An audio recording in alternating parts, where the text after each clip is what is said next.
കർത്താവിൻ്റെ വിലയേറിയ നാമം വാഴ്ത്തപ്പെടുമാറാകട്ടെ.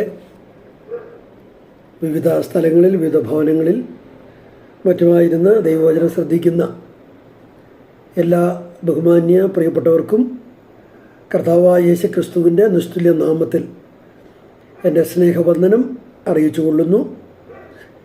ഈ അനുഗ്രഹീതമായ സന്ധ്യാസമയത്തെ ഓർത്ത് ഞാൻ ദൈവത്തെ സ്തുതിക്കുന്നു. ഇന്ന് പകലിലും ദൈവം നമ്മെ പരിപാലിച്ചു. ദൈവകൃപയുടെ മറവിൽ ദൈവം നമ്മെ മറയ്ക്കുന്നതോർത്ത് ദൈവത്തെ സ്തുതിക്കുന്നു. ദൈവവചനത്തിൻ്റെ പ്രത്യേകതയും മാധുര്യവും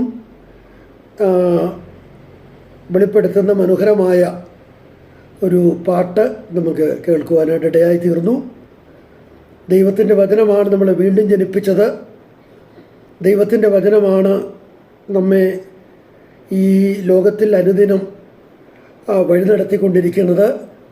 അന്ധകാരം നിറഞ്ഞ ലോകത്തിൽ വഴി ഇതാകുന്നു എന്ന് പറഞ്ഞ് ദൈവത്തിൻ്റെ പരിശുദ്ധാത്മാവ് നമ്മെ നടത്തുന്നത് ദൈവവചനത്തിൻ്റെ അടിസ്ഥാനത്തിലാണ്.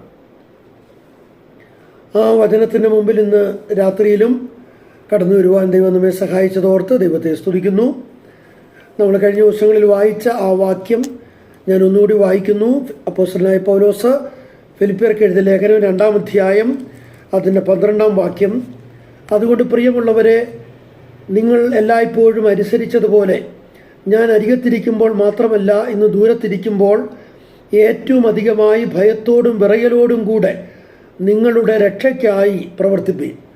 നിങ്ങളുടെ രക്ഷയ്ക്കായി പ്രവർത്തിപ്പീൻ എന്നുള്ള ഒരാശയമാണ് കഴിഞ്ഞ 2 ദിവസങ്ങളിൽ നമ്മൾ ഈ ഭാഗത്ത് നിന്ന് ചിന്തിച്ചത്. നാം പ്രധാനമായിട്ടും അവിടെ ഓർത്ത കാര്യം എന്ന് പറയുന്നത്, ഇത് രക്ഷയ്ക്കായി പ്രവർത്തിപ്പീരെന്ന് പറയുമ്പോൾ രക്ഷിക്കപ്പെടുവാനായിട്ട് എന്തെങ്കിലും പ്രവൃത്തി ചെയ്യുക എന്ന ഒരു ധ്വനി ഇവിടെ വരുന്നില്ല. കാരണം ഇത് രക്ഷിക്കപ്പെട്ട ദൈവമക്കൾക്കാണ് ഇത് എഴുതിയിരിക്കുന്നത്. മാത്രമല്ല, രക്ഷ പ്രവൃത്തിയാൽ ലഭിക്കുന്നതല്ല, അത് തികച്ചും സൗജന്യമായിട്ടാണ് എന്ന് ദൈവത്തിൻ്റെ വചനം വ്യക്തമായിട്ട് പറയുന്നു. അതുമാത്രമല്ല, നമ്മുടെ രക്ഷയോടുള്ള ബന്ധത്തിൽ ദൈവത്തിനൊരു മുൻനിർണയം ഉള്ളതായി നമുക്ക് കാണുവാനായിട്ട് സാധിക്കും. രക്ഷയ്ക്കായി പ്രവർത്തിപ്പീരെന്ന് പറഞ്ഞാൽ എന്താണ്? അതിന് 3 കാര്യങ്ങൾ നമ്മൾ ചിന്തിക്കുകയുണ്ടായി.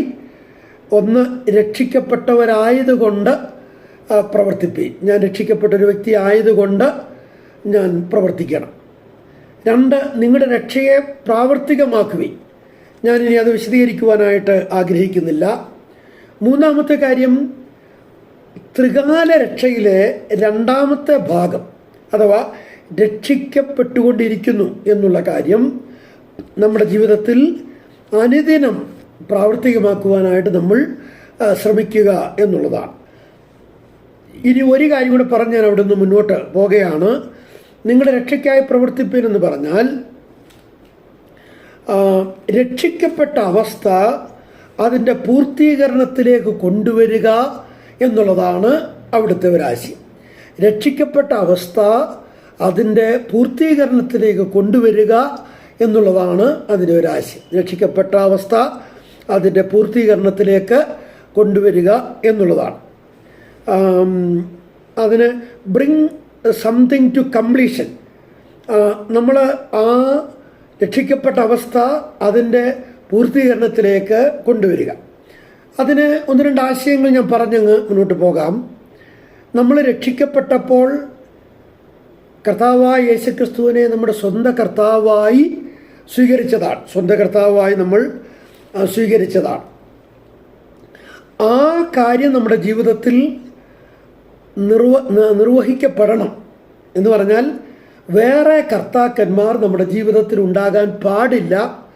കർത്താവായ യേശുക്രിസ്തു എന്ന ഏക കർത്താവ് മാത്രമേ നമ്മുടെ ജീവിതത്തിൽ ഉണ്ടാകുവാനായിട്ട് പാടുള്ളൂ. അപ്പോസ്തലനായ പൗലോസ് കൊരിന്ത്യർക്ക് 2-ാമത് ലേഖനം എഴുതുമ്പോൾ അതിന് 11-ാം അധ്യായം 2-ാം വാക്യത്തിൽ നമ്മൾ വായിക്കുന്നു, ഞാൻ ക്രിസ്തു എന്ന ഏക പുരുഷന് നിങ്ങളെ നിർമ്മല കന്യകയായി ഏൽപ്പിപ്പാൻ വിവാഹ നിശ്ചയം ചെയ്തിരിക്കുന്നു. അപ്പോൾ നമ്മുടെ ജീവിതത്തിലൊരു വിവാഹ നിശ്ചയം നടത്തപ്പെട്ടതായി നമ്മൾ കാണുന്നു. നമുക്കറിയാം, കർത്താവായ യേശുക്രിസ്തുവിനെ നമ്മുടെ ആത്മമണവാളനായി നാം സ്വീകരിച്ച അഥവാ രക്ഷിക്കപ്പെട്ട കാര്യത്തെയാണ് അവിടെ വിവാഹ നിശ്ചയം എന്ന് പറഞ്ഞിരിക്കുന്നത്. അങ്ങനെ വിവാഹ നിശ്ചയം ചെയ്യപ്പെട്ട ദൈവജനത്തോട് അതിന് 3-ാം വാക്യത്തിൽ പറയുന്നത്, എന്നാൽ സർപ്പം ഹവ്വയെ ഉപായത്താൽ ചതിച്ചതുപോലെ നിങ്ങളുടെ മനസ്സ് ക്രിസ്തുവിനോടുള്ള ഏകാഗ്രതയും നിർമ്മലതയും വിട്ട് വഷളായി പോകുമോ എന്ന് ഞാൻ ഭയപ്പെടുന്നു എന്നാണ്. എന്ന് പറഞ്ഞാൽ യേശുക്രിസ്തുവുമായ ഒരു വിവാഹ നിശ്ചയം നമുക്ക് ചെയ്യപ്പെട്ടു. അവിടെ പറയുന്നൊരു കാര്യം, ആരുമായിട്ടാണ് വിവാഹ നിശ്ചയം ചെയ്യപ്പെട്ടത്? ക്രിസ്തു എന്ന ഏക പുരുഷനുമായിട്ടാണ്. ഒരൊറ്റ പുരുഷനുമായിട്ടാണ് നാം വിവാഹ നിശ്ചയം ചെയ്യപ്പെട്ടത്. അതുകൊണ്ട് നമുക്കൊരു ഉത്തരവാദിത്തമാണ് 3-ാം വാക്യത്തിൽ പറയുന്നത്. ആ ക്രിസ്തു എന്ന ഏക പുരുഷനോട് നമുക്ക് ഏകാഗ്രത ഉണ്ടായിരിക്കണം, നിർമ്മലത ഉണ്ടായിരിക്കണം. ഏകാഗ്രത എന്ന് പറഞ്ഞാൽ നമുക്കറിയാം, ഒരൊറ്റ ആഗ്രഹം മാത്രം, ഒരൊറ്റ ചിന്ത മാത്രം. എന്ന് പറഞ്ഞാൽ എൻ്റെ കർത്താവിനെ എങ്ങനെ പ്രസാദിപ്പിക്കണം, കർത്താവിൻ്റെ വഴികളിൽ എങ്ങനെ എനിക്ക് നടക്കാനായിട്ട് പറ്റും, ദൈവവചനത്തിൻ്റെ അടിസ്ഥാനത്തിൽ എനിക്ക് എങ്ങനെ എൻ്റെ ജീവിതം മുന്നോട്ട് കൊണ്ടുപോകാനായിട്ട് കഴിയും, ആ ഒരു ചിന്ത മാത്രം നമ്മുടെ ജീവിതത്തിലുണ്ടാകണം. ഏകാഗ്രത മാത്രമല്ല, നിർമ്മലത എന്ന് പറഞ്ഞാൽ ഈ ക്രിസ്തു എന്ന ഏക പുരുഷന് വേണ്ടി മാത്രം ഞാൻ ജീവിക്കണം. എൻ്റെ സ്നേഹം മുഴുവനും ഈ ക്രിസ്തു എന്ന ഏക പുരുഷന് കൊടുക്കണം. ക്രിസ്തു എന്ന ഏക പുരുഷന് കൊടുക്കേണ്ടുന്ന സ്നേഹം അല്പം പോലും ഞാൻ മാറ്റിക്കളകയില്ല. ആ ഒരു ബോധ്യം നമുക്കുണ്ടാകണം. പ്രിയപ്പെട്ടവരെ, അങ്ങനെ ഏകാഗ്രതയും നിർമ്മലതയും നമ്മൾ കാത്തു സൂക്ഷിക്കേണ്ടത് അത്യന്താപേക്ഷിതമായ കാര്യമാണ്. യാക്കോബിൻ്റെ ലേഖനത്തിൽ യാക്കോബ് പറയുന്നുണ്ട്, വ്യഭിചാരികളായുള്ളവരെ, ലോകസ്നേഹം ദൈവത്തോട് ശത്രുത്വമാകുന്നു എന്ന് നിങ്ങൾ അറിയുന്നില്ലയോ? അപ്പം അവിടെ ദൈവജനത്തെ, ലോകസ്നേഹമുള്ള ദൈവജനത്തെ വിളിച്ചിരിക്കുന്ന ഒരു പേര് വ്യഭിചാരിണികളായുള്ളവരെ എന്നാണ്. വാസ്തവത്തിൽ എന്താണ് ഇത്ര കഠിനമായൊരു പദം ദൈവജനത്തെ വിളിക്കുവാൻ യാക്കോബ് മുതിരുന്നത്? നമ്മൾ ഈ വാക്യം കണ്ടു. പ്രിയപ്പെട്ടവരെ, അവിടെ നിന്ന് ഞാൻ പറയാൻ ആഗ്രഹിക്കുന്നത്, ക്രിസ്തു എന്ന ഏക പുരുഷന് ഞാൻ കൊടുക്കേണ്ടുന്ന സ്നേഹം അത് പൂർണ്ണമായിട്ട് കൊടുക്കാതെ അതിൻ്റെ ഒരംശം ലോകത്തിന് കൊടുത്താൽ, എന്ന് പറഞ്ഞാൽ ലോകത്തിലെ ഏതെങ്കിലും കാര്യങ്ങൾക്ക് കൊടുത്താൽ, അത് യാക്കോബിൻ്റെ ഭാഷയിൽ പറഞ്ഞാൽ അത് വ്യഭിചാരമാണ്, കഠിനമായ പാപമാണ്. നമ്മുടെ സ്നേഹം മുഴുവനും ഈ ക്രിസ്തു എന്ന ഏക പുരുഷനോടായിരിക്കണം. നമ്മുടെ ഹൃദയം നിറഞ്ഞ് കവിയുന്ന പുരുഷൻ ഈ ക്രിസ്തു എന്ന ഏക പുരുഷനായിരിക്കണം. ആ പുരുഷനോട് ഉള്ള ആത്മാർത്ഥത നമ്മൾ ശരിയായ നിലയിൽ പുലർത്തേണ്ടത് ആവശ്യമാണ്. പ്രിയപ്പെട്ടവരെ, നമ്മുടെ രക്ഷയ്ക്കായി പ്രവർത്തിപ്പീരെന്ന് പറയുമ്പോൾ യേശുക്രിസ്തുവിൻ്റെ കർത്തൃത്വത്തിന് നമ്മൾ പൂർണ്ണമായിട്ട് വിധേയപ്പെടുക എന്നുള്ളതാണ്. വേറെ ഒരു കർത്താക്കന്മാരും നമ്മുടെ ജീവിതത്തിൽ വരാതിരിക്കുക. എൻ്റെ കർത്താവേ, എനിക്ക് അവിടുന്ന് മാത്രം മതി എന്ന് പറഞ്ഞുകൊണ്ട് നമ്മുടെ ജീവിതം കർത്താവിൻ്റെ ഹിതപ്രകാരം മുന്നോട്ട് കൊണ്ടുപോകുക, അതാണ് അത്യന്താപേക്ഷിതമായ കാര്യം. നമ്മുടെ ജീവിതമാകുന്ന യാനപാത്രത്തിൻ്റെ അമരക്കാരനായി ഈ കർത്താവിനെ തന്നെ നമ്മൾ ആക്കി വെക്കുക എന്ന് പറഞ്ഞാൽ, കർത്താവിന് നമ്മുടെ ജീവിതത്തിൽ കർത്തൃത്വം നടത്തുവാനായിട്ടുള്ള ആ പൂർണ്ണ അനുവാദം നമ്മൾ കൊടുക്കുക. അത് വളരെ അത്യന്താപേക്ഷിതമായ കാര്യമാണ്. അങ്ങനെ നമുക്ക് ഈ രക്ഷ അതിൻ്റെ പൂർത്തീകരണത്തിലേക്ക് വരുത്തുവാനായിട്ട് കഴിയും എന്നുള്ളത് നിശ്ചയമായ കാര്യമാണ്. അതുമാത്രമല്ല, ഞാൻ അവിടെ ഒന്ന് പറയാൻ ആഗ്രഹിക്കുന്ന മറ്റൊരു ആശയം, നമ്മൾ രക്ഷിക്കപ്പെട്ടപ്പോൾ നമുക്ക് എത്രയോ നന്മകളാണ് ആ ക്ഷണത്തിൽ തന്നെ നമുക്ക് ലഭ്യമായത്, അല്ലേ? എത്രയോ നന്മകൾ അല്ലേ? ആ നന്മകൾ അതിൻ്റെ പൂർണ്ണമായ അളവിൽ പ്രയോജനപ്പെടുത്തുവാൻ നമുക്ക് കഴിയണം. ആ നന്മകൾ അതിൻ്റെ പൂർണ്ണമായ അളവിൽ പ്രയോജനപ്പെടുത്താനായിട്ട് നമുക്ക് കഴിയണം. നമുക്കറിയാം, നമുക്ക് നിത്യനരകത്തിലേക്ക് പോകേണ്ടിയിരുന്ന നമുക്ക് സ്വർഗത്തിലേക്കുള്ള പ്രവേശനം ലഭിച്ചത് രക്ഷിക്കപ്പെട്ടതോടുകൂടിയാണ്. അപ്പം സ്വർഗത്തിലേക്കുള്ള പ്രവേശനം നമുക്ക് ലഭിച്ചു, ഇല്ലേ?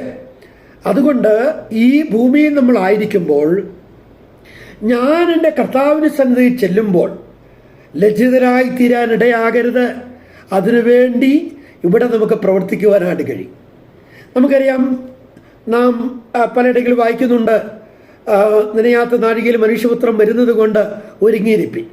പ്രിയപ്പെട്ടവരെ, കർത്താവിൻ്റെ വരവിന് വേണ്ടി ഒരുങ്ങണം ഒരുങ്ങണം ഒരുങ്ങണം എന്ന് പറയുമ്പോൾ എന്താണതിൻ്റെ അർത്ഥം? കാഹളത്തിന് ശബ്ദം കേൾക്കുമ്പോൾ പറന്നുയരുവാനായി നാം ഒരുങ്ങണം എന്നുള്ളതാണോ അതിൻ്റെ അർത്ഥം? അങ്ങനെയല്ല അതിൻ്റെ അർത്ഥം. കർത്താവിൻ്റെ വരവിൽ എടുക്കപ്പെടാനായിട്ട് നമ്മളാരും പ്രത്യേകിച്ച് ഒരുങ്ങേണ്ട ആവശ്യമില്ല. രക്ഷിക്കപ്പെട്ട മുഴുവൻ ആളുകളും കർത്താവിൻ്റെ വരവെങ്കിൽ എടുക്കപ്പെടും. അത് നിശ്ചയമായ കാര്യമാണ്. പിന്നെ ഈ ഒരുങ്ങണം എന്ന് പറയുന്നതിൻ്റെ കാരണം എന്താണ്? പ്രിയപ്പെട്ടവരെ, കർത്താവിൻ്റെ വരവെങ്കിൽ നമ്മൾ കർത്താവിൻ്റെ സന്നിധിയിൽ ചെന്ന് കഴിഞ്ഞാൽ അവിടുത്തെ വാസമെന്ന് പറയുന്നത് നിത്യതയോളമാണ്. നീണ്ടു നിവർന്നു കിടക്കുന്ന വിശാലമായ നിത്യത. ആ നിത്യത മുഴുവനും നമ്മൾ കർത്താവിനോട് കൂടെ സ്വർഗത്തിൽ ചെലവഴിക്കേണ്ടവരാണ്. ആ നിത്യതയിൽ നമ്മളായിരിക്കുമ്പോൾ അവിടെ എനിക്ക് ലഭിക്കേണ്ടുന്ന വസ്ത്രം എങ്ങനെയുള്ളതാണ്? എനിക്ക് ലഭിക്കേണ്ടുന്ന ശോഭ എങ്ങനെയുള്ളതാണ്? എനിക്ക് ലഭിക്കേണ്ടുന്ന കിരീടങ്ങൾ എങ്ങനെയുള്ളതാണ്? എനിക്ക് ലഭിക്കേണ്ടുന്ന പ്രതിഫലങ്ങൾ എങ്ങനെയുള്ളതാണ്? എനിക്ക് ലഭിക്കേണ്ടുന്ന പദവി എന്താണ്? എനിക്ക് ലഭിക്കേണ്ടുന്ന അധികാരങ്ങൾ എന്തൊക്കെയാണ്? ബഹുമാന്യ പ്രിയപ്പെട്ടവരെ, അതെല്ലാം തീരുമാനിക്കപ്പെടുന്നത് നമ്മുടെ ഈ കൊച്ചു ജീവിതത്തിലെ ഒരുക്കത്തിൻ്റെ അടിസ്ഥാനത്തിലാണ്. നിശ്ചയമാണ് പ്രിയപ്പെട്ടവരെ, നിശ്ചയമാണ്. നാം അറിയുന്ന പോലെ രക്ഷ എന്നുള്ളത് ദൈവം നമുക്ക് തികച്ചും സൗജന്യമായിട്ട് തന്നു. പക്ഷേ പ്രതിഫലം എന്ന് പറയുന്നത് ദൈവം നമുക്ക് സൗജന്യമായിട്ട് തരുന്നതല്ല. അത് നമ്മുടെ പ്രവൃത്തിയുടെ അടിസ്ഥാനത്തിലാണ് എന്ന് നമുക്ക് കാണുവാനായിട്ട് കഴിയും. അപ്പോൾ കർത്താവിൻ്റെ സന്നിധിയിൽ നമ്മൾ ചെല്ലുമ്പോൾ വളരെ പ്രതിഫലങ്ങൾ പ്രാപിക്കണം. നമ്മൾ ഓരോരുത്തരും പ്രാപിക്കണം. അതിനുവേണ്ടി നാം ഒരുങ്ങേണ്ടതാണ്. എന്നെ കേൾക്കുന്ന ബഹുമാന്യ ദൈവജനത്തോട് ഞാനൊരു വാക്ക് ചോദിക്കട്ടെ. നമ്മെപ്പോലെ ദൈവത്തിൻ്റെ വചനം കേൾക്കുന്ന, ഉപദേശ സത്യങ്ങൾ മനസ്സിലാക്കുന്ന വേറെ ആരുണ്ട്? ഇത്രമാത്രം ദൈവം നമ്മെ ഒരു പച്ചമേച്ചിൽ പുൽപ്പുറത്തിൽ ആക്കിയിട്ട് നമ്മുടെ ജീവിതത്തിൽ കർത്താവിൻ്റെ സന്നിധിയിൽ ചെല്ലുമ്പോൾ വലിയ പ്രതിഫലങ്ങൾ കിട്ടാതെ പോയാൽ അയ്യോ, നമ്മെപ്പോലെ അരിഷ്ടർ വേറെ ആരാണുള്ളത്? എന്തോരം ദൈവവചനം നമ്മൾ കേൾക്കുന്നു, എത്രമാത്രം ഉപദേശ സത്യങ്ങൾ നമ്മൾ പഠിക്കുന്നു. പ്രായോഗിക ജീവിതത്തിൻ്റെ വ്യത്യസ്തങ്ങളായ തുറകൾ നമ്മൾ കൃത്യമായി പഠിക്കുന്നു. അതിൻ്റെ തലനാരിഴ കീറി നമ്മൾ പല കാര്യങ്ങളും മനസ്സിലാക്കുന്നവരാണ്. പക്ഷേ കർത്താവിൻ്റെ സന്നിധിയിൽ ചെല്ലുമ്പോൾ നമുക്ക് പ്രതിഫലങ്ങൾ കുറഞ്ഞു പോയാൽ എത്രയോ സങ്കടകരമായ കാര്യമാണത്. ഞാനതുകൊണ്ട് വളരെ വ്യക്തമായിട്ട് ഉറപ്പിക്കട്ടെ, കർത്താവിൻ്റെ സന്നിധിയിൽ ചെല്ലുമ്പോൾ പ്രതിഫലങ്ങൾ കിട്ടാനായിട്ട് നമ്മൾ വാസ്തവമായിട്ട് ഒരുങ്ങേണ്ടതായിട്ടുണ്ട്. അതിനുവേണ്ടി എന്തു വിലയും കൊടുക്കാൻ നമ്മൾ തയ്യാറാകേണ്ടതായിട്ടുണ്ട്. അതിനുവേണ്ടി നമ്മൾ ഏത് ത്യാഗവും സഹിക്കാൻ തയ്യാറാകേണ്ടതായിട്ടുണ്ട്. പ്രിയപ്പെട്ടവരെ, അങ്ങനെ നമ്മൾ രക്ഷയ്ക്കായി ഒരുങ്ങേണ്ടതായിട്ടുണ്ട്. അപ്പം രക്ഷിക്കപ്പെട്ട അവസ്ഥയുടെ പൂർത്തീകരണത്തിലേക്ക് വരിക എന്ന് പറഞ്ഞാൽ, നാം രക്ഷിക്കപ്പെട്ടപ്പോൾ യേശുവിനെ കർത്താവായി നമ്മുടെ ഹൃദയത്തിൽ സ്വീകരിച്ചു. ആ കർത്തൃത്വം ശരിയായ നിലയിൽ നമ്മൾ വിട്ടുകൊടുക്കുന്നു. അതതിൻ്റെ ഒരു വശമാണ്. മറ്റൊരു വശമെന്ന് പറയുന്നത്, നാം രക്ഷിക്കപ്പെട്ട നമ്മൾ നമുക്കുള്ളത് വിലയേറിയ ഒരു പ്രത്യാശയാണ്. രക്ഷിക്കപ്പെട്ട കാര്യത്തെക്കുറിച്ച് തന്നെ നമ്മൾ കാണുന്നുണ്ട്. പ്രത്യാശയാലല്ലോ നിങ്ങൾ വീണ്ടും ജനിക്കപ്പെട്ടിരിക്കുന്നത്. അപ്പം ആ പ്രത്യാശയില്ലെങ്കിൽ പിന്നെ ഇതിൻ്റെ അകത്തൊന്നും വലിയ കാര്യമില്ല. അപ്പം പ്രത്യാശയാണ് നമ്മുടെ രക്ഷയുടെയും നമ്മുടെ ക്രിസ്തീയ ജീവിതത്തിൻ്റെയും വലിയൊരു അടിസ്ഥാനമെന്ന് പറയുന്നത്.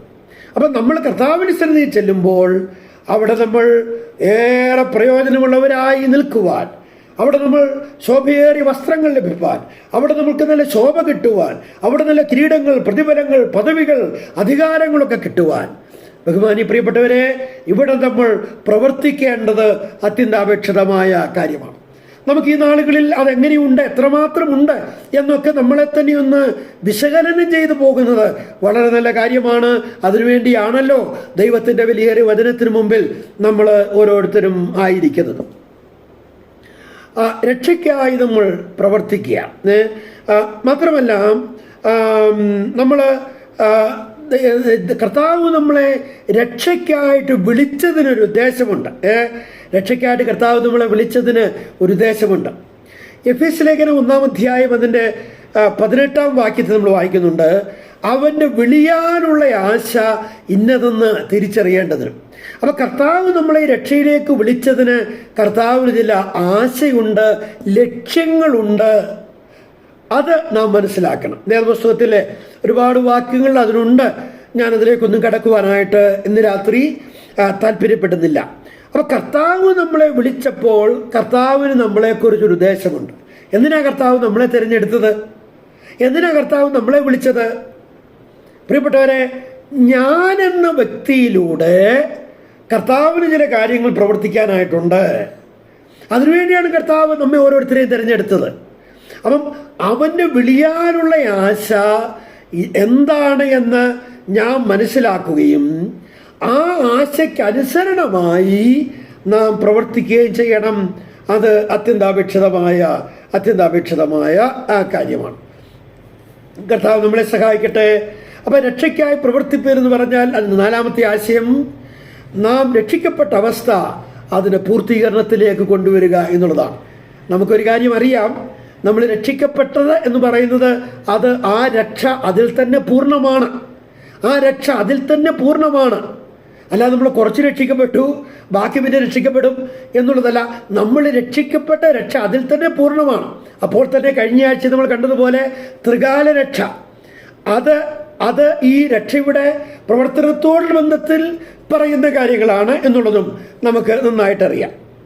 ഞാൻ ഓർപ്പിച്ചതുപോലെ, നമ്മൾ പ്രാരംഭത്തിൽ കണ്ടതുപോലെ, നമ്മൾ രക്ഷയ്ക്കായി പ്രവർത്തിക്കേണ്ടത് എങ്ങനെയാണ് പ്രവർത്തിക്കേണ്ടത്? നമ്മളുടെ വാക്യമുണ്ടായി, ഏറ്റവും അധികമായി ഭയത്തോടും വിറയലോടും കൂടെ നിങ്ങളുടെ രക്ഷയ്ക്കായി പ്രവർത്തിപ്പീൻ. ഭയം വേണം, വിറയൽ വേണം. ഇത് രണ്ടും അത്യാവശ്യമാണ്. പക്ഷെ ചെറിയ ഭയം, ചെറിയ വിറയൽ എന്നുള്ളതല്ല. എന്താ? ഏറ്റവും അധികം ഭയം വേണം, ഏറ്റവും അധികം വിറയൽ വേണം. ഇത് രണ്ടും വേണം. അപ്പോൾ ഏറ്റവും അധികം ഭയത്തോടും ഏറ്റവും അധികം വിറയലോടും കൂടി ഈ രക്ഷയ്ക്ക് വേണ്ടി പ്രവർത്തിക്കണം. നാം അതിൻ്റെ ആശയങ്ങൾ ചിന്തിക്കുകയുണ്ടായി. രക്ഷയ്ക്കായിട്ട് പ്രവർത്തിക്കേണ്ടതിൻ്റെ ആവശ്യകത എന്താണെന്ന് ഞാൻ മനസ്സിലാക്കണം. അതിൻ്റെ ഗൗരവം ഞാൻ മനസ്സിലാക്കണം. ഞാൻ കർത്താവിനെ രക്ഷിച്ചു എന്ന് പറയുന്നത് എത്രയോ ശ്രേഷ്ഠമേറിയൊരു കാര്യമാണ്. അപ്പം കർത്താവിനെ വിളിച്ചപ്പോൾ ഞാൻ ഈ രക്ഷയ്ക്ക് വേണ്ടി എൻ്റെ ജീവിതത്തിൻ്റെ അന്ത്യം വരെ പ്രവർത്തിക്കണം. അത് അത്യാവശ്യമാണ്. അപ്പോൾ ആ ഒരു കാര്യം എൻ്റെ ജീവിതത്തിൽ ശരിക്കും മനസ്സിലാക്കണം. അതാണ് ഏറ്റവും അധികമായി ഭയത്തോടും വിറയലോടും കൂടി രക്ഷയ്ക്കായിട്ട് പ്രവർത്തിപ്പീൻ എന്ന് പറയുന്നത്. നമുക്കറിയാം, അങ്ങനെ ജീവിതത്തിന് മണ്ഡലങ്ങളിൽ ചെയ്ത ചില ആളുകളുണ്ട്. പഴയ നിയമത്തിലും പുതിയ നിയമത്തിലും ഉണ്ട്. ഞാൻ 2-3 പേരെ പെട്ടെന്നൊന്ന് വിശദീകരിക്കുന്നില്ല, പറഞ്ഞങ്ങ് പോകാം. ദാനിയേൽ പ്രവചനം 1-ാം അധ്യായം 8-ാം വാക്യത്തിൽ ദാനിയേൽ പറയുന്നുണ്ട്, ഞാനിത് ഭക്ഷിച്ച് തന്നെത്താൻ അശുദ്ധനാക്കുകയില്ല. അദ്ദേഹം അങ്ങനെ ഹൃദയത്തിൽ നിശ്ചയിച്ചു എന്നാണ് കാണുന്നത്. വാസ്തവത്തിൽ അതൊരു രക്ഷയ്ക്കായിട്ടുള്ളൊരു പ്രവർത്തനമാണ് നമ്മുടെ ഈ വിഷയത്തോടുള്ള ബന്ധത്തിൽ. എന്ന് പറഞ്ഞാൽ രാജാവിൻ്റെ ഭോജനം കൊണ്ട് ഇല്ലേ അതുകൊണ്ട് ഞാൻ അത് കഴിച്ച് ഞാൻ എന്നെ തന്നെ അശുദ്ധനാക്കുകയില്ല. അദ്ദേഹം തൻ്റെ വിശ്വാസത്തിനു വേണ്ടി പ്രവർത്തിക്കുന്നത് നമുക്ക് കാണുവാനായിട്ട് സാധിക്കും. രാജാവിൻ്റെ ഭോജനം എന്ന് പറഞ്ഞാൽ നമുക്കറിയാം, ബാബിലോന്യ വിഗ്രഹങ്ങൾക്ക് സമർപ്പിച്ച ആഹാരം അത് വിഗ്രഹാരാധന എന്നുള്ളൊരാശയത്തോട് ബന്ധപ്പെടുത്തിയും നമുക്ക് ഓർക്കാനായിട്ട് കഴിയും. അപ്പം അത് ഞാൻ ഭക്ഷിക്കുകയില്ല. ജീവനുള്ള ദൈവത്തെ വിശ്വസിക്കുന്ന ഞാൻ വിഗ്രഹാർപ്പിതത്തിന് സമർപ്പിച്ച രാജാവിൻ്റെ ഭോജനം ഞാൻ കഴിക്കുകയില്ല എന്ന് തീരുമാനിച്ചു. അത് ഒരു പ്രവൃത്തിയായിരുന്നു. ശദ്രക് മേശക് അബേദ്നെഗോ എന്ന ബാലന്മാരെ കുറിച്ച്, യൗവനക്കാരെ കുറിച്ച് നമുക്കറിയാം. അവർ പറയുന്നത് എന്താണ്? നെബൂഖദ്നേസറിന്റെ ആജ്ഞപ്രകാരം പതിവിലും 6 മടങ്ങ് കൂടി ആളിക്കത്തുന്ന തീച്ചൂളയുടെ അടുക്കൽ ഇവർ നിൽക്കുകയാണ്. പക്ഷെ ഇവർ പറയുന്നത് എന്താ? ഞങ്ങളുടെ ദൈവത്തിന് ഞങ്ങളെ വിടുവിക്കാൻ കഴിയും, ഇല്ലെങ്കിലും ഞങ്ങൾ നിന്റെ ബിംബത്തെ നമസ്കരിക്കുകയില്ല. വാസ്തവത്തിൽ ഈ നമ്മുടെ ഈ വിഷയത്തോടുള്ള ബന്ധത്തിൽ ഈ രക്ഷയ്ക്കായിട്ട് പ്രവർത്തിക്കേണ്ടതിൻ്റെ അത്യാവശ്യകത അവർ മനസ്സിലാക്കി.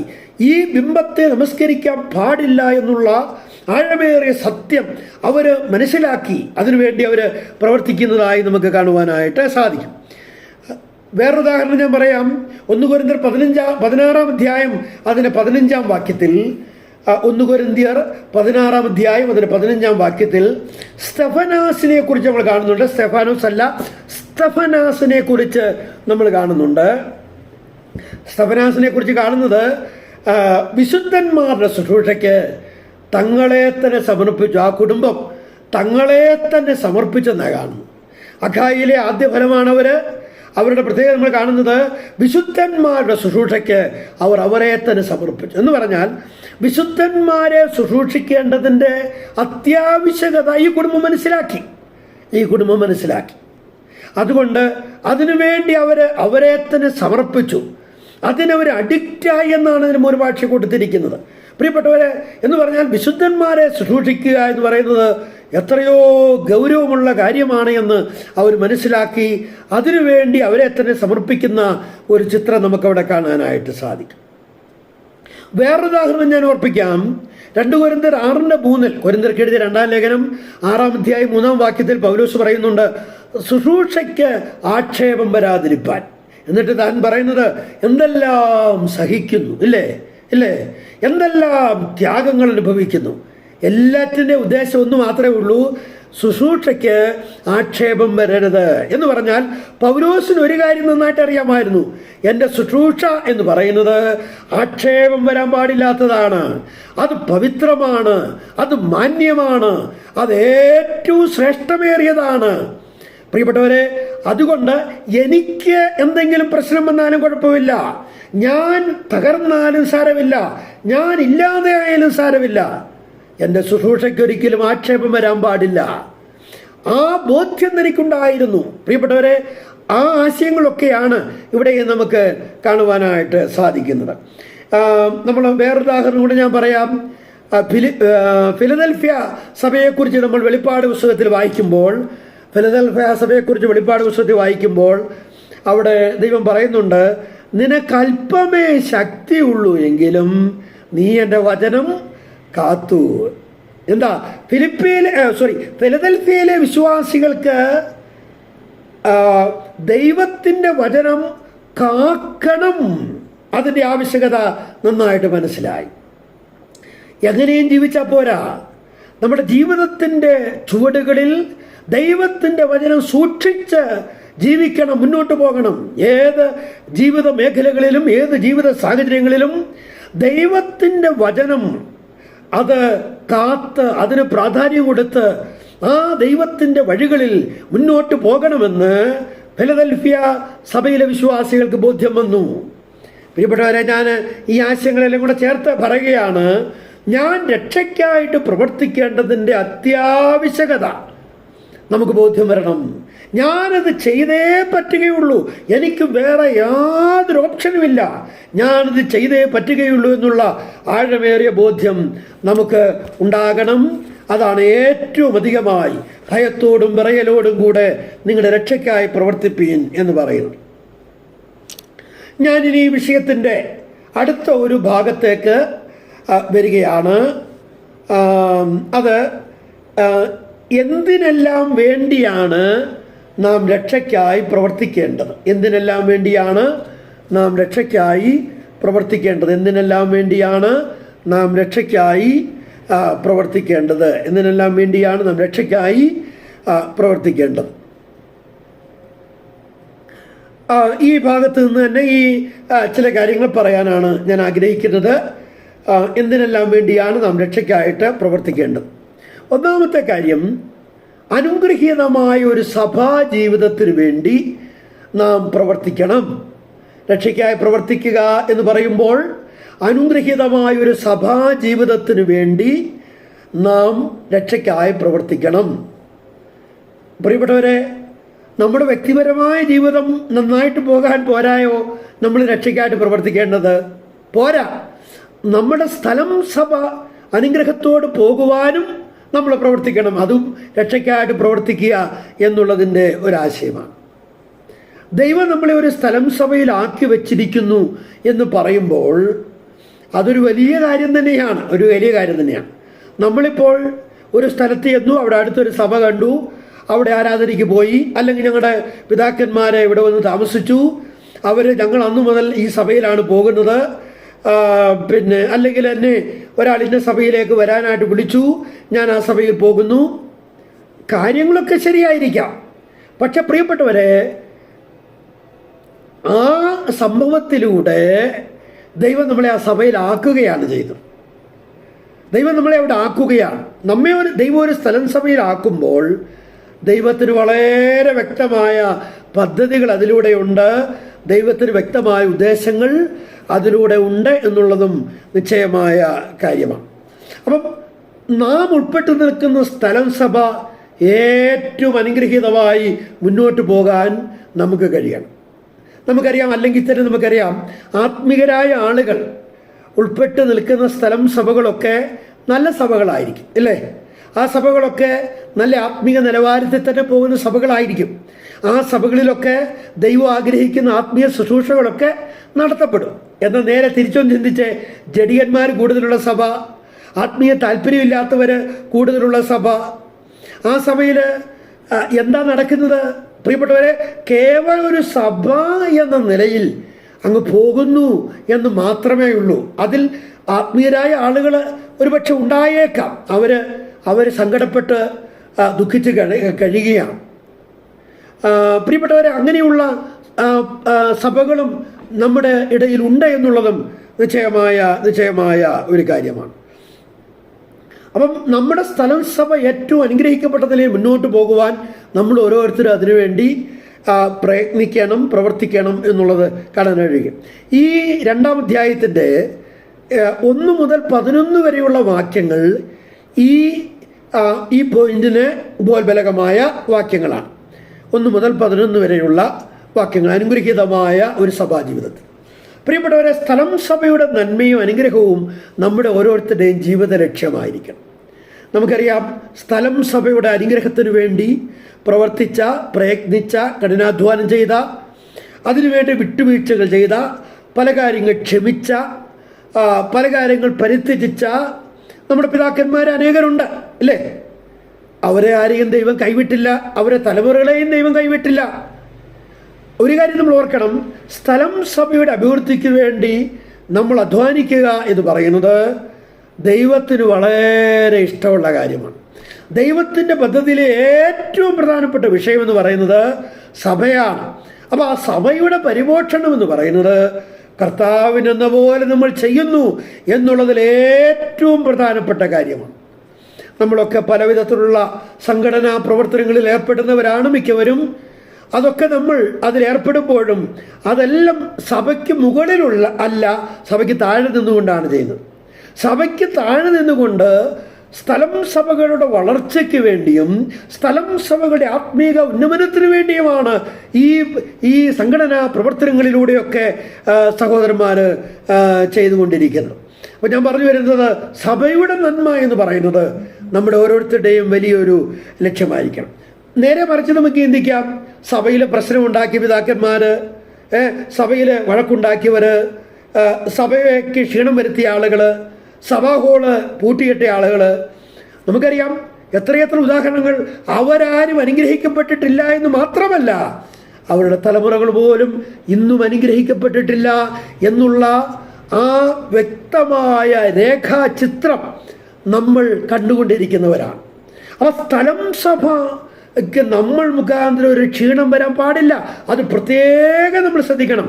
ഒരുപക്ഷെ എൻ്റെ അഭിപ്രായം ആരും കേട്ടില്ല എന്ന് വന്നേക്കാം, എൻ്റെ ചിന്ത ആരും അറിഞ്ഞില്ല എന്ന് വന്നേക്കാം, എനിക്കാരും ഒരു നന്ദി പറഞ്ഞില്ല എന്ന് വന്നേക്കാം, ഞാൻ മാത്രം കഷ്ടപ്പെട്ടു എന്ന് വന്നേക്കാം, ഞാൻ മാത്രം സാമ്പത്തികമായി ഒരുപാട് ചെലവാക്കിയെന്ന് വന്നേക്കാം. എന്തെല്ലാം വരട്ടെ പ്രിയപ്പെട്ടവരെ, സഭയ്ക്കൊരു പ്രയാസമുണ്ടാകുന്ന നിലയിൽ നമ്മളാരും പ്രവർത്തിക്കാൻ പാടില്ല. എന്ത് വിട്ടുകളയാനും എന്ത് കാര്യം ക്ഷമിക്കാനും നമ്മൾ ഓരോരുത്തരും തയ്യാറാകണം. അല്ലെങ്കിൽ അത് കണക്ക് പറയേണ്ടുന്ന ഒരു ദിവസം വരുമെന്നുള്ളത് നിശ്ചയമായും നമ്മൾ ഓർത്തിരിക്കേണ്ടുന്ന ഒരു കാര്യമാണ്. എന്തിനെല്ലാം വേണ്ടി നമ്മൾ രക്ഷയ്ക്കായിട്ട് പ്രവർത്തിക്കണം? അനുഗ്രഹീതമായൊരു സഭാ ജീവിതത്തിനായി നമ്മൾ രക്ഷയ്ക്കായിട്ട് പ്രവർത്തിക്കണം. ഇതിൻ്റെ 5-ാം വാക്യം ഞാനൊന്ന് വായിക്കുന്നു. 2-ാം അധ്യായം 5-ാം വാക്യം, ക്രിസ്തുവേശുവിലുള്ള ഭാവം തന്നെ നിങ്ങളിലും ഉണ്ടായിരിക്കട്ടെ. ക്രിസ്തുവേശുവിലുള്ള ഭാവം തന്നെ നിങ്ങളിലും ഉണ്ടായിരിക്കട്ടെ. അപ്പം നമ്മുടെ കർത്താവായ യേശു ക്രിസ്തുവിന് പ്രത്യേകമായ ചില സ്വഭാവങ്ങളുള്ളതായി ഇവിടെ പറയുകയാണ്. ആകട്ടെ, ക്രിസ്തുവേശുവിലുള്ള ഭാവം എന്ന് പറയുമ്പോൾ എന്താണ് ക്രിസ്തുവേശുവിലുള്ള പ്രത്യേകമായ സ്വഭാവം? അതിൻ്റെ 4-ാം വാക്യത്തിൽ നമ്മൾ വായിക്കുന്നു, ഓരോരുത്തരും സ്വന്തം ഗുണമല്ല മറ്റുള്ളവൻ്റെ ഗുണവും കൂടെ നോക്കണം. ഓരോരുത്തരും സ്വന്തം ഗുണമല്ല മറ്റുള്ളവൻ്റെ ഗുണവും കൂടെ നോക്കണം. അതായത് നമ്മുടെ കർത്താവിന് ആ സ്വഭാവം ഉണ്ടായിരുന്നു. എന്തിനധികം പറയുന്നു, നമ്മുടെ കർത്താവ് സ്വന്തം ഗുണം നോക്കി മാത്രം ഇരുന്നെങ്കിൽ സ്വർഗം വിട്ട് ഭൂമിയിലേക്ക് ഇറങ്ങി വരേണ്ടായിരുന്നു, ഇല്ലേ? സ്വന്തം ഗുണം മാത്രം നോക്കിയിരുന്നെങ്കിൽ ഈ മരുഭൂമിയിൽ മനുഷ്യവേഷമെടുത്ത് വരേണ്ടായിരുന്നു, ഇല്ലേ? സ്വന്തം ഗുണം മാത്രമാണ് നോക്കിയിരുന്നെങ്കിൽ അവിടുന്ന് ക്രൂശിൽ മരിക്കേണ്ടായിരുന്നു, ഇല്ലേ? പക്ഷേ കർത്താവ് ഇതിനെല്ലാം തന്നെ വിധേയപ്പെടുത്തി കൊടുത്തത് സ്വന്തം ഗുണം നോക്കാതെ നമ്മുടെ ഗുണം നോക്കി എന്നുള്ളതാണ്. നമുക്കും ആ സ്വഭാവം ഉണ്ടായിരിക്കണം. നമ്മുടെ കർത്താവിനുള്ള ആ സ്വഭാവം നമുക്ക് ഉണ്ടാകണം എന്നാണ് പറയുന്നത്. അപ്പം നമ്മൾ സ്വന്തം ഗുണം നോക്കാതെ മറ്റുള്ളവരുടെ ഗുണം നോക്കുക എന്ന് പറയുമ്പം ഗിവിങ്, കൊടുക്കുക, സ്നേഹിക്കുക, കരുതുക എന്നുള്ളതൊക്കെ അതിൽ നമ്മൾ പെട്ടെന്ന് നമ്മുടെ മനസ്സിൽ വരുന്ന കാര്യങ്ങളാണ്. എന്നാൽ ഈ പാരഗ്രാഫിൽ പറയുന്ന ആ ആശയം എന്ന് പറയുന്നത് സ്വന്തം ഗുണം നോക്കാതെ മറ്റുള്ളവരുടെ ഗുണം നോക്കുക എന്ന് പറയുമ്പോൾ എന്താണ്? ഓരോരുത്തൻ മറ്റുള്ളവനെ തന്നേക്കാൾ ശ്രേഷ്ഠനെന്ന് എണ്ണുക. അതാണ് ഇവിടെ പ്രധാനമായിട്ട് പറയുന്നത്. എന്നേക്കാൾ ശ്രേഷ്ഠനാണ് എൻ്റെ കൂട്ടു സഹോദരൻ, എന്നേക്കാൾ ശ്രേഷ്ഠയാണ് എൻ്റെ കൂട്ടു സഹോദരി. ആ ഒരു ബോധ്യം നമ്മുടെ മനസ്സിലുണ്ടാകണം. അതാണ് ഇവിടെ പറയുന്നത്. ഓരോരുത്തൻ സ്വന്തം ഗുണമല്ല മറ്റുള്ളവൻ്റെ ഗുണവും കൂടെ നോക്കണം. അതാണ് കർത്താവിനുള്ള ഭാവം. ആ ഭാവം നമുക്കുണ്ടാകും.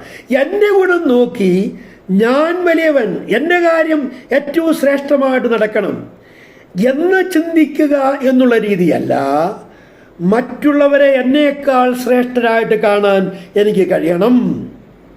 അതാണ് സ്വന്തം ഗുണം നോക്കാതെ മറ്റുള്ളവരുടെ ഗുണം നോക്കുന്നു എന്ന് ഇവിടുത്തെ കോണ്ടെക്സ്റ്റ് വെച്ചുള്ള ആശയം എന്ന് പറയുന്നു. ആ കർത്താവിൻ്റെ സ്വഭാവം നമ്മുടെ ജീവിതത്തിൽ പ്രാവർത്തികമാക്കണം. നമ്മൾ പ്രാരംഭത്തിൽ ഓർക്കെ ഉണ്ടായി, അപ്പോസ്തലനായ പൗലോസ് ഫിലിപ്പർക്ക് ലേഖനം എഴുതുമ്പോൾ പ്രധാനമായി 2 കാരണങ്ങളാണ് അതിനുള്ളത്. ഒന്ന്, എപ്പഫ്രാസിന്റെ കയ്യിൽ കൊടുത്തുവിട്ട ആ സാമ്പത്തിക ശേഖരം കിട്ടി, അതിന് നന്ദി അറിയിച്ചുകൊണ്ടുള്ള കത്ത്. 2, അല്പമായ അസ്വാസ്ഥരങ്ങൾ ഈ ഫിലിപ്പിയ സഭയിൽ ഉടലെടുത്തു. ചില വർഷങ്ങൾ കഴിഞ്ഞപ്പോൾ തന്നെ അല്പമായ സൗന്ദര്യപ്പിണക്കങ്ങളൊക്കെ ഇവിടെ ഉണ്ടാകുവാനായിട്ട് ഇടയായിത്തീർന്നു. അതിൽ നിന്ന് ദൈവജനത്തെ ബോധപൂർവം പിടിച്ചു മാറ്റുക, അതിനൊരു പരിഹാരം ഉണ്ടാവുക എന്നുള്ള ആശയം കൂടെയാണ് ഈ ലേഖനത്തിന് അപ്പോസ്തലനായ പൗലോസിന് ഉള്ളത്. ഇവിടെ പറയുന്നത് ക്രിസ്തുവിൽ വല്ല പ്രബോധനം ഉണ്ടെങ്കിൽ, 1-ാം വാക്യം. ഇവിടെ നമുക്കറിയാം ആശയം. ക്രിസ്തുവിൽ വല്ല പ്രബോധനവും ഉണ്ടെങ്കിൽ എന്ന് പറഞ്ഞാൽ അതിൻ്റെ മൂലഭാഷയമായി നമ്മൾ ചിന്തിക്കുമ്പോൾ ക്രിസ്തുവിൽ വല്ല പ്രബോധനവും ഉള്ളത് കൊണ്ട് എന്ന് പറഞ്ഞാൽ ക്രിസ്തുവിൽ നിന്നുള്ള പ്രബോധനം നമുക്കുണ്ട്, അത് കിട്ടിയിട്ടുണ്ട്. അടുത്തത്, സ്നേഹത്തിൻ്റെ വല്ല ആശ്വാസവും ഉണ്ടെങ്കിൽ, ഉള്ളത് കൊണ്ട് നമ്മുടെ ജീവിതത്തിലുണ്ട്.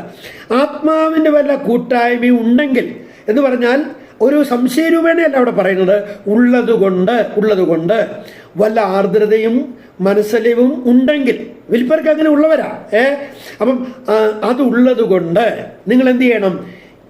ഏക മനസ്സുള്ളവരായി, ഏക സ്നേഹം പൂണ്ട്, ഐകമത്യപ്പെട്ട്, ഏകഭാവമുള്ളവരായി ഇങ്ങനെ എൻ്റെ സന്തോഷം പൂർണ്ണമാക്കുവീൻ. എൻ്റെ മനസ്സൊന്ന് സന്തോഷിക്കട്ടെ, എൻ്റെ ഹൃദയമൊന്ന് ആനന്ദിക്കട്ടെ. ഇപ്പം എൻ്റെ ഹൃദയം അല്പം വേദനിച്ചിരിക്കുകയാണ്, ഇപ്പം എനിക്ക് അല്പം സന്തോഷം കുറവാണ്. എന്നാൽ എൻ്റെ ഹൃദയം, എൻ്റെ സന്തോഷം നിങ്ങൾ പൂർണ്ണമാക്കണം. എങ്ങനെ? ഒരു ഐക്യത, ഒരു യൂണിറ്റി നിങ്ങളിൽ ഉണ്ടാകണം എന്നാണ് പറയുന്നത്. അപ്പം ഈ യൂണിറ്റി ഉണ്ടാകാൻ ആവശ്യമായ ചില ഘടകങ്ങൾ ഇവിടെ പറയുന്നുണ്ട്. ക്രിസ്തുവിലുള്ള പ്രബോധനം, സ്നേഹത്തിൻ്റെ വല്ല ആശ്വാസം, ആത്മാവിൻ്റെ കൂട്ടായ്മ, ആർദ്രത, മനസ്സലിവ്. ഇതുണ്ടെങ്കിൽ എന്താ? ഐക്യത കാത്തു സൂക്ഷിക്കാനായിട്ട് ഒരു പ്രയാസമില്ല. ഈ ഫിലിപ്പിനെ സംബന്ധിച്ച് ഇതിന് കുഴപ്പമില്ല. ഏതിനാ? ഇതെല്ലാം ഇവർക്കുണ്ട്.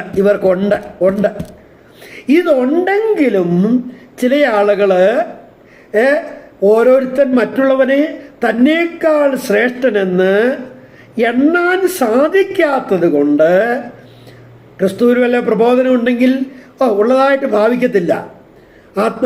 സ്നേഹത്തിൻ്റെ വല്ല ആശ്വാസം ഉണ്ടെങ്കിൽ അതുള്ളതായിട്ട് ഭാവിക്കത്തില്ല. ആത്മാവിൻ്റെ കൂട്ടായ്മ ഉണ്ടെങ്കിൽ അതുള്ളതായിട്ട് ഭാവിക്കത്തില്ല.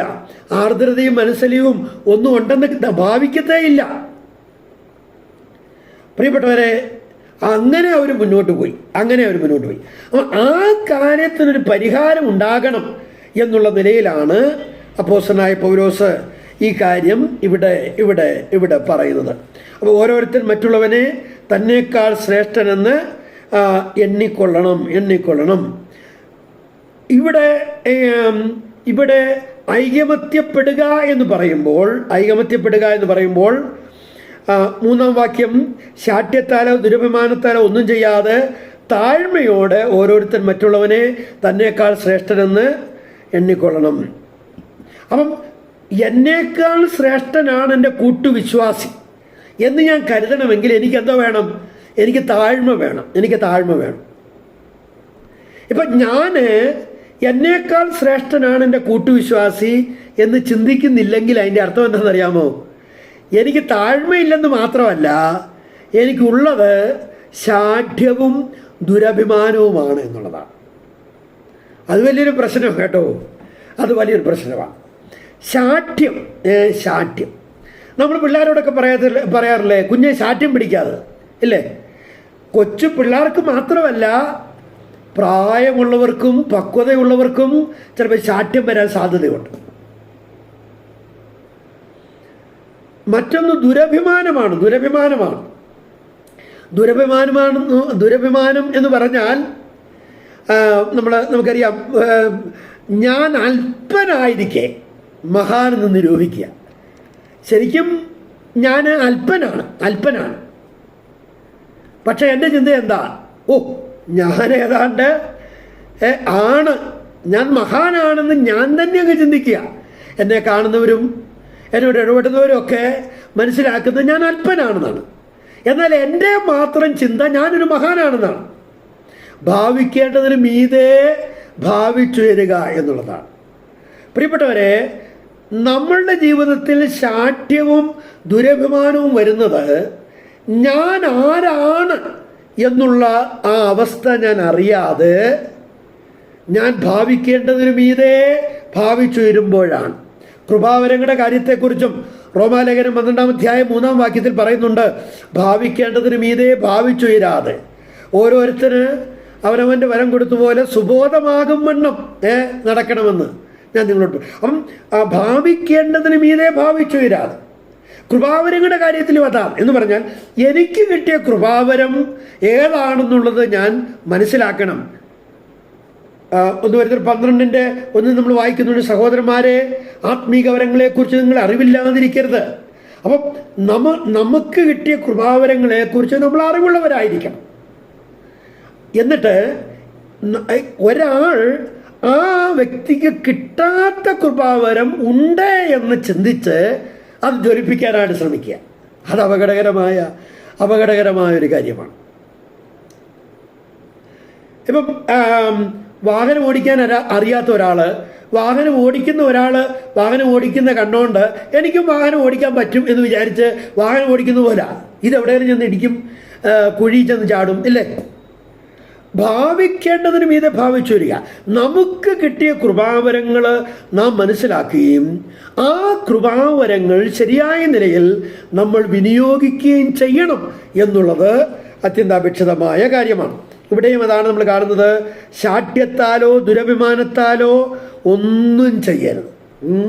ദുരഭിമാനം എന്ന് പറഞ്ഞാൽ ഭാവിക്കേണ്ടതിന് മീതെ ഭാവിച്ചില്ല. ഇന്ന് രാത്രി ദൈവത്തിൻ്റെ വിലയേറെ വചനം ചിന്തിക്കുന്ന എൻ്റെ ബഹുമാന്യ പ്രിയപ്പെട്ടവരോട് ഞാൻ ചോദിക്കട്ടെ, നമ്മുടെ ജീവിതത്തിൽ ഒന്നീ ശാഠ്യം ഉണ്ടാകും, അല്ലെ ദുരഭിമാനം ഉണ്ടാകും. ഇത് ഇല്ലെങ്കിൽ പിന്നെ താഴ്മയാണ് ഉണ്ടാകുന്നത്. ഏതാണ് നമ്മുടെ ജീവിതത്തിലുള്ളത്? ഞാൻ എന്നേക്കാൾ ശ്രേഷ്ഠനായി എൻ്റെ സഹോദരനെ കൂട്ടുവിശ്വാസിയെ ഞാൻ കാണുന്നുണ്ടോ? ഒരുപക്ഷെ എൻ്റെ അത്രയും സാമ്പത്തികമായ അഭിവൃദ്ധി ആളില്ലായിരിക്കാം, എൻ്റെ അത്രയും വിദ്യാഭ്യാസം ആ വ്യക്തിക്കില്ലായിരിക്കാം, എൻ്റെ അത്രയും വലിയ വീട് ആ വ്യക്തിക്കില്ലായിരിക്കാം, എനിക്കുള്ള വാഹനം പോലെ ആ വ്യക്തിക്ക് വാഹനമില്ലായിരിക്കാം. പ്രിയപ്പെട്ടവരെ, അതൊന്നും ഈ സിലബസിലെ വിഷയങ്ങളെ അല്ല.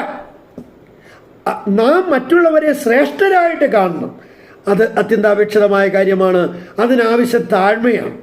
താഴ്മ വേണമെന്ന് പറഞ്ഞിട്ട് ഇവിടെ അപ്പോസ്തലനായ പൗലോസ് നേരെ ഒരു ഉദാഹരണം പറയുന്നത് കർത്താവിൻ്റെ താഴ്മയെക്കുറിച്ചാണ്. അത് നമ്മളിവിടെ 6 മുതൽ 8 വരെയുള്ള വാക്യങ്ങൾ നമ്മൾ വായിക്കുന്നുണ്ട്. വളരെ പരിചിതമായ വാക്യമാണ്. അവൻ ദൈവരൂപത്തിലിരിക്കെ ദൈവത്തോടുള്ള സമത്വം മുറുകെ പിടിച്ചുകൊള്ളണമെന്ന് വിചാരിക്കാതെ ദാസരൂപം എടുത്തു, മനുഷ്യ സാദൃശ്യത്തിലായി തന്നെത്താൻ ഒഴിച്ചു, വേഷത്തിൽ മനുഷ്യനായി വിളങ്ങി, തന്നെത്താൻ താഴ്ത്തി, മരണത്തോളം, ക്രൂശിലെ മരണത്തോളം തന്നെ അനുസരണമുള്ളവനായിത്തീർന്നു. നമ്മുടെ കർത്താവ് താണു, ഇല്ലേ? തന്നെത്താൻ താഴ്ത്തി. എവിടത്തോളം താഴ്ത്തി? മരണത്തോളം താഴ്ത്തി. മരണത്തോളം എന്ന് പറഞ്ഞിട്ട് അപ്പോസ്തലന് ഇവിടെ തൃപ്തി വരുന്നില്ല. പിന്നെന്താ പറയുന്നത്? മരണത്തോളം, ക്രൂശിലെ മരണത്തോളം തന്നെ അവൻ അനുസരണമുള്ളവനായത്. അപ്പോൾ കർത്താവ് താഴ്ത്തിയത് മരണത്തോളം മാത്രമല്ല, ക്രൂശിലെ മരണത്തോളം താഴ്ത്തി. ക്രൂശിലെ മരണം എന്ന് പറഞ്ഞാൽ ഏറ്റവും ശാപകരമായ മരണമാണ്. ക്രൂശിലെ മരണമെന്ന് പറഞ്ഞാൽ ഏറ്റവും വേദനാജനകമായ മരണമാണ്. ക്രൂശിലെ മരണമെന്ന് പറഞ്ഞാൽ ഏറ്റവും അപമാനകരമായ മരണമാണ്. ആ മരണത്തോളം നമ്മുടെ കർത്താവ് താഴ്ത്തി. അപ്പം പ്രിയപ്പെട്ടവരെ, അതുകൊണ്ട് പൗലോസ് പറയുകയാണ്, അല്ലയോ ഫിലിപ്പ്യരെ, നിങ്ങളുടെ ജീവിതത്തിലും താഴ്മയുണ്ടാകണം. ആ പാഠം അവരെ അപ്പോസ്തലൻ പഠിപ്പിക്കുകയാണ്. കർത്താവ് നമ്മളെ സഹായിക്കട്ടെ. നാം താഴ്മയുള്ളവരായി ജീവിച്ച് സഭയ്ക്ക് ഒരു പ്രയാസമായി തീരരുത്. അപ്പം എന്നേക്കാൾ വലിയവനാണ് എൻ്റെ കൂട്ടു സഹോദരൻ എന്നുള്ള ചിന്ത നമുക്കുണ്ടായാൽ സഭയിൽ അനൈക്യത വരുന്നില്ല. അങ്ങനെ ഒരാൾ മാത്രം ചിന്തിച്ചാൽ പോരാ, ഓരോരുത്തരും ചിന്തിക്കണം.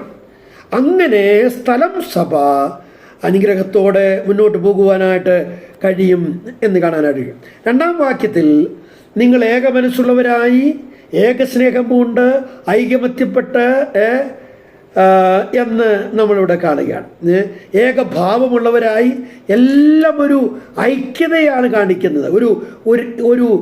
ഒരു വൺനെസ്, അതിനെയാണ് നമുക്കിവിടെ കാണിക്കുന്നത്. പ്രിയപ്പെട്ടവരെ, ദൈവസഭയ്ക്ക് ഏറ്റവും അത്യാവശ്യം ഐക്യത ഉണ്ടാവുക എന്നുള്ളതാണ്. ഐക്യതയില്ലാതെ പോയാൽ സഭ പരാജയപ്പെടുമെന്നുള്ള നിശ്ചയമായ കാര്യമാണ്. കൊരിന്ത് സഭയുടെ ചിത്രം നമുക്കറിയാം. 1 കൊരിന്ത്യർ 1-ാം അധ്യായത്തിൽ അത് വ്യക്തമായിട്ട് നമ്മൾ കാണുന്നുണ്ട്. എത്രയോ നല്ലൊരു സഭയായിരുന്നു കൊരിന്ത് സഭ, ഇല്ലേ? എത്രയോ ആത്മീക നന്മകളുണ്ടായിരുന്ന സഭയായിരുന്നു കൊരിന്ത് സഭ, ഇല്ലേ? പക്ഷേ അവിടെ ചില അനൈക്യതകളുണ്ടായി, ചില പക്ഷങ്ങളുണ്ടായി. ഇന്നാരുടെ ഗ്രൂപ്പ്. അതോടുകൂടി ആ സഭ ശിഥിലമാകുവാനായിട്ട് തുടങ്ങി. നമ്മൾ 2-ാം അധ്യായം മുതൽ തന്നെ വായിക്കുമ്പോൾ ഓരോ അധ്യായത്തിലും പ്രബലമായ പാപങ്ങളെക്കുറിച്ച് പരാമർശിക്കുക. നോക്കണം, കർത്താവിനെ സ്നേഹിച്ച ദൈവജനം വളരെയധികം പരാജയപ്പെട്ട പാപങ്ങളിലേക്ക് തിരിയുകയാണ്. ഓരോ അധ്യായങ്ങളിലും വ്യക്തമായ നിലയിൽ അവർക്ക് സംഭവിച്ച പാപങ്ങളെക്കുറിച്ച് കാണുന്നുണ്ട്. എന്തുകൊണ്ടാണ് സംഭവിച്ചത്? ഇപ്പോൾ ഒരാളുടെ വ്യക്തിപരമായ ജീവിതത്തിലായിരിക്കാം ഈ പാപം സംഭവിച്ചത്. പക്ഷെ എന്തുകൊണ്ട് ഒരാൾ തൻ്റെ വ്യക്തിപരമായ ജീവിതത്തിൽ ആ പാപം സംഭവിച്ചു? കൊരിന്ത് ലേഖനത്തിലെ പഠിപ്പിക്കലനുസരിച്ച് നമ്മൾ ചിന്തിക്കുമ്പോൾ സഭയിൽ ഗ്രൂപ്പ് കൂടി, സഭയിൽ അനൈക്യമുണ്ടാക്കി. അതാണ് അതിൻ്റെ കാരണം. അതിൻ്റെ കോൺസിക്വൻസസ് വ്യക്തി ജീവിതങ്ങളിലേക്ക് വന്നു, അവരുടെ കുടുംബങ്ങളിലേക്ക് വന്നു, അവർ ഉൾപ്പെട്ട് നിൽക്കുന്ന മേഖലകളിലേക്ക് അതിന് പരിണിത ഫലങ്ങൾ വന്നു. അപ്പോൾ സഭയിൽ അനൈക്യത ഉണ്ടാക്കുക എന്ന് പറഞ്ഞാൽ അത് നിസ്സാരമായ കാര്യമല്ല. അത് വളരെ പ്രയാസകരമായ ഒരു കാര്യമായി നമുക്ക് കാണുവാനായിട്ട് സാധിക്കും. അപ്പോൾ നമുക്കറിയാം, നമ്മുടെ കർത്താവ് പറഞ്ഞ കാര്യം പത്രോസിനോട് പറഞ്ഞത് 70 വട്ടം, ഇല്ലേ? 7 എന്ന് പറഞ്ഞാൽ ഇതൊരു 70 വട്ടം എന്ന് പറഞ്ഞ ഒരു ഭാഷാ ശൈലിയാണ്. എന്ന് പറഞ്ഞാൽ അൺലിമിറ്റഡ് എന്നുള്ളതാണ്. എന്ന് പറഞ്ഞാൽ ക്ഷമിച്ചാലും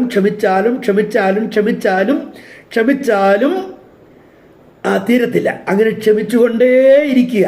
അയ്യോ, ഞാനിങ്ങനെ അങ്ങ് ക്ഷമിക്കാൻ ഞാൻ ഇത്രയ്ക്ക് മണ്ടനാണോ? മണ്ടനായാലും സാരമില്ല പ്രിയപ്പെട്ടവരെ, നമ്മളെ ദൈവം ആദരിക്കും എന്നുള്ളത് നിശ്ചയമായ കാര്യമാണ്. അപ്പം ആ ഒരു കാര്യം നാം പ്രത്യേകം മനസ്സിലാക്കുകയും ദൈവസഭയ്ക്ക് ഇടർച്ചയില്ലാത്തവരായി നാം തീരുകയും ചെയ്യണം എന്ന് പ്രത്യേകമായിട്ട് നമ്മളെ ഇവിടെ ഓർപ്പിക്കുക.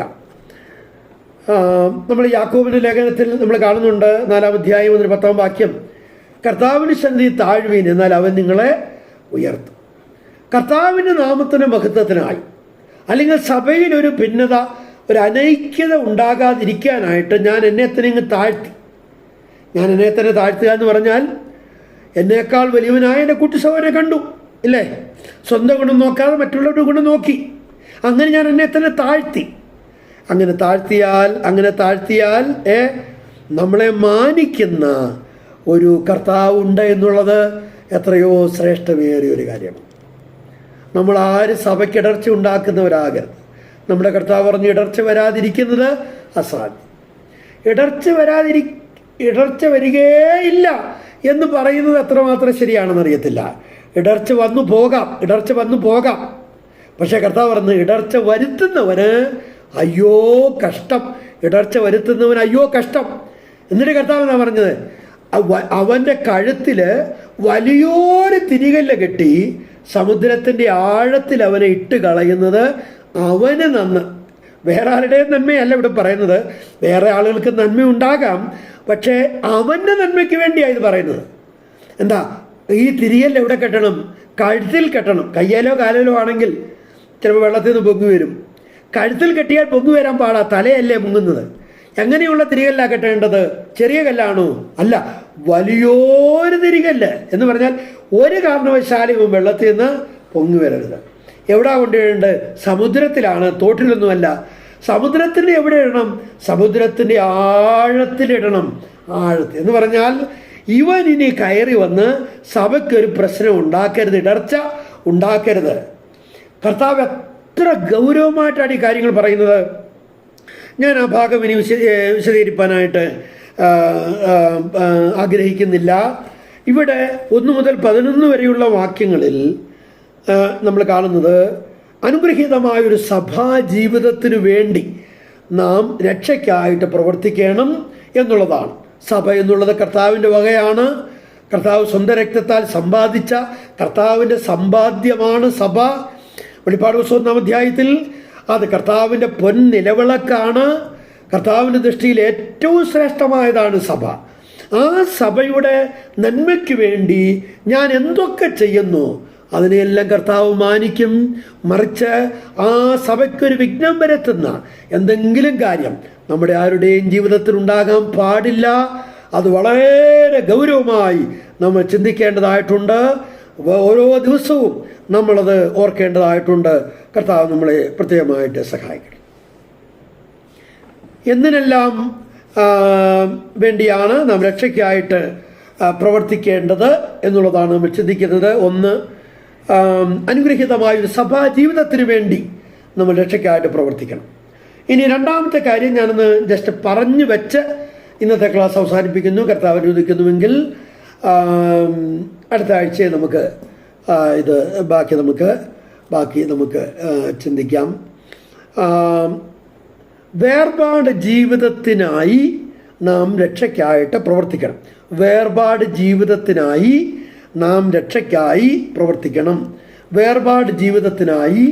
നാം രക്ഷയ്ക്കായി പ്രവർത്തിക്കണം. അതിനാധാരമായ വാക്യം അതിൻ്റെ 14-ാം വാക്യമാണ്. ഫിലിപ്പി ലേഖനം 2-ാം അധ്യായമാണ് നമ്മൾ ചിന്തിക്കുന്നത്. അതിൻ്റെ 14-ാം വാക്യം, ഞാൻ ആ വാക്യം വായിക്കുന്നു. വക്രതയും കോട്ടവും ഉള്ള തലമുറയുടെ നടുവിൽ നിങ്ങൾ അനന്യരും പരമാർത്ഥികളും ദൈവത്തിൻ്റെ നിഷ്കളങ്ക മക്കളും ആകേണ്ടതിന് എല്ലാം പെറുപെറുപ്പും വാദവും കൂടാതെ ചെയ്യുവിൻ. വേർപാട് ജീവിതത്തിനായി നമ്മൾ രക്ഷയ്ക്കായിട്ട് പ്രവർത്തിക്കണം.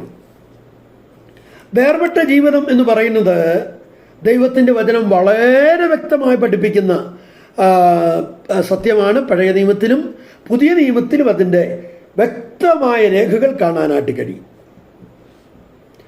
പുതിയ നിയമത്തിലേക്ക് നമ്മൾ വരുമ്പോൾ നമുക്കറിയാം, അപ്പോസ്തലപ്രവൃത്തികൾ 2-ാം അധ്യായം 41-ാം വാക്യം, അവിടെയാണ് ദൈവസഭയുടെ പ്രോദ്ഘാടനം കുറിക്കുന്ന അനുഗ്രഹീതമായ നിമിഷം. അവൻ്റെ വാക്ക് കൈക്കൊണ്ടവർ എന്നുള്ളത് നമ്മൾ കാണുന്നു. പത്രോസിൻ്റെ പ്രൗഢഗംഭീരമായൊരു പ്രസംഗമാണ് നമ്മളിവിടെ കാണുന്നത്. അതിന് 40-ാം വാക്യം എന്ന് പറയുന്നത് ആ പ്രസംഗത്തിൻ്റെ ഒരു കൺക്ലൂഷനാണ്. എന്താണ് ആ 40-ാം വാക്യം? പത്രോസ് പറയുന്നു, ഈ വക്രതയുള്ള തലമുറയിൽ നിന്ന് രക്ഷിക്കപ്പെടുവിൻ. ഈ വക്രതയുള്ള തലമുറയിൽ നിന്ന് രക്ഷിക്കപ്പെടുവിൻ.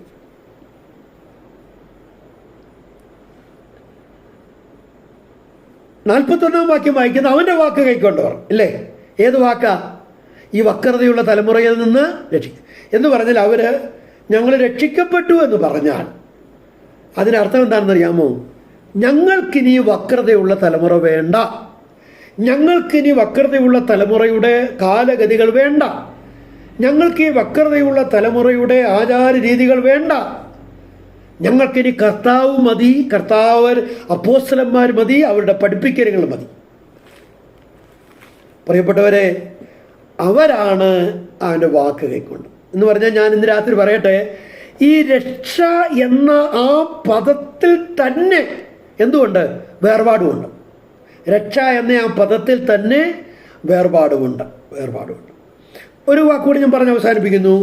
എക്ലീഷ്യ, സഭ എന്ന വാക്കിൻ്റെ അർത്ഥം എന്താണ്? സഭ എന്ന വാക്കിൻ്റെ അർത്ഥം വിളിച്ച് വേർതിരിക്കപ്പെട്ടവരുടെ കൂട്ടമെന്നാണ്. വിളിച്ച് വേർതിരിക്കപ്പെട്ടവരുടെ കൂട്ടം, അതാണ് സഭ എന്ന് പറയുന്നത്. അപ്പം അതിൽ തന്നെ ഒരു വേർപാടുണ്ടല്ലോ അല്ലേ? വിളിച്ച് വേർതിരിച്ചു, വിളിച്ച് വേർപെടുത്തി. അപ്പം വേർപെട്ട ജീവിതം എന്ന് പറയുന്നത് നിർബന്ധമായും ഒരു വിശ്വാസി പുലർത്തേണ്ടതാണ്. ഒരു രക്ഷിക്കപ്പെട്ട ഒരാൾ നിശ്ചയമായും വേർപെട്ടവനായിരിക്കണം. ഞാൻ രക്ഷിക്കപ്പെട്ടു, ഇനി എനിക്ക് വേർപാടൊന്നും പാലിക്കാൻ പറ്റത്തില്ല എന്ന് പറഞ്ഞാൽ ആ വ്യക്തിയുടെ രക്ഷ എങ്ങനെയുള്ളത് എന്നുള്ളത് നമ്മൾ ചിന്തിക്കേണ്ടിയിരിക്കുന്നു. കർത്താവ് നമ്മളെ സഹായിക്കട്ടെ. നമ്മളിന്ന് രാത്രി കണ്ടത് രക്ഷയ്ക്കായി പ്രവർത്തിപ്പേരെന്ന് പറയുന്നതിൻ്റെ 4-ാമത്തെ ആശയമാണ് നിങ്ങളുടെ രക്ഷയെ അതിൻ്റെ പൂർണ്ണതയിലേക്ക് കൊണ്ടുവരിക എന്നുള്ളതാണ്. നമ്മൾ ചില കാര്യങ്ങൾ കണ്ടു. പിന്നീട് എന്തിനെല്ലാം വേണ്ടി നിങ്ങൾ രക്ഷയ്ക്കായിട്ട് പ്രവർത്തിക്കണം. നാം ഓർക്കുകയായിരുന്നു, അനുഗ്രഹീതമായ ഒരു സഭാ ജീവിതത്തിനു വേണ്ടി നാം രക്ഷയ്ക്കായിട്ട് പ്രവർത്തിക്കണം. 2-ാമത്തെ കാര്യം നമ്മളിങ്ങനെ തുടങ്ങി വെച്ചു. കർത്താവ് അനുവദിച്ചാൽ അടുത്ത ആഴ്ച നമുക്ക് ചിന്തിക്കാം. എൻ്റെ കർത്താവേ, ഈ വിലയേറിയ രക്ഷ എനിക്ക് തന്നല്ലോ, ഈ രക്ഷ എൻ്റെ ജീവിതത്തിൽ അവിടുന്ന് തന്നു എന്ന് പറയുന്നത് എത്രയോ ഭാഗ്യമാണ് എൻ്റേത് അല്ലേ? എൻ്റെ ജീവിതത്തിൽ എത്ര വലിയ ഭാഗ്യമാണ്. അതുകൊണ്ട് ഈ രക്ഷയ്ക്കായി പ്രവർത്തിപ്പാൻ എന്നെ ഉത്സാഹിപ്പിക്കണമേ കർത്താവേ. ഞാൻ അതിനുവേണ്ടി തയ്യാറാണ് കർത്താവേ. ഞാൻ എന്നെ തന്നെ ഒരുക്കുന്നു. എവിടെയെങ്കിലും അതിന് കുറവുകൾ വന്നിട്ടുണ്ടെങ്കിൽ, എവിടെയെങ്കിലും പോരായ്മകൾ വന്നിട്ടുണ്ടെങ്കിൽ, ദൈവപുത്ര എന്നെ അവിടുന്ന് സഹായിക്കണമേ, എന്നോട് അവിടുന്ന് ഇടപെടണമേ കർത്താവേ. ഞാനതിൻ്റെ ആവശ്യകത മനസ്സിലാക്കുന്നു.